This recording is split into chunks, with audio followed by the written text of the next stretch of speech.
Shundoqqina Yunusobod rayoni 8-kvartal Orientir BYD avtosaloni orqasidagi mahalla bo'ldi. 207 sotuv yer maydoniga ega mebel texnikalar va tayyor uyimizda 3 etaj yashash maydon 280 kvadratli uyni sizlar bilan birgalashib ko'rib chiqamiz. Uyimizning fasadini ko'ryapsizlar.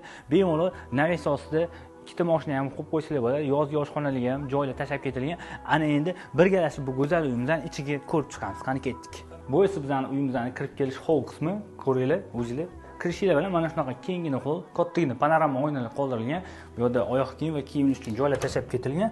Bu esa bizda ayollarimiz ko'proq foydalanadigan oshxonamizni ham ko'rasizlar. Kompaktli, bu yerda ham kattagina panorama oynalar qo'yilgan. Bitta oila mazza qilib yashash uchun barcha qulayliklar mujassam qilib qo'yilgan. Bu yoqqa keladigan bo'lsak, birinchi etajimizda uchun ajratilgan sanuzel qismi bor-da. Sanuzelga ham o'zingizlar baho berasizlar va shuni yonginasida birinchi etajimizda xonasi bor-da, kattagina oynalar, ya'ni orqada sirkulyatsiya uchun joylar tashab ketilgan va uyimizdan mehmonxonasini ko'rib turibsizlar, kattagina, kengina, olgan odam mazza qilib foydalanadi.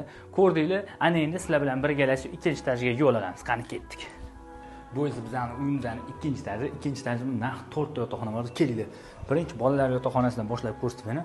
Bu bizda bolalarning yotoqxonasi, ko'ryapsizlar, sharoitlar hammasi qilingan. Bu yerda master spalni o'zining ichida sanuzellari ham bor. Kattaligiga o'zingizlar bitta baho bersa, bu yerdan sanuzelga kirib ketadi.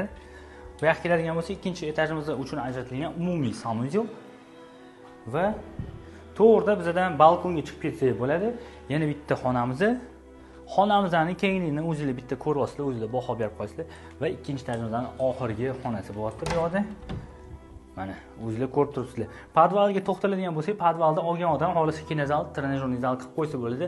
Manzilga to'xtaladigan bo'lsak, Yunusobod tumani shundoqqina BYD avtosaloni orqasidagi mahallada mana shunaqa 207 sotuvli uyimiz bor-da. Yunusoboddan qarab yurganlar bu videoga bitta like bosib, tez o'ziga jo'natib qo'yinglar.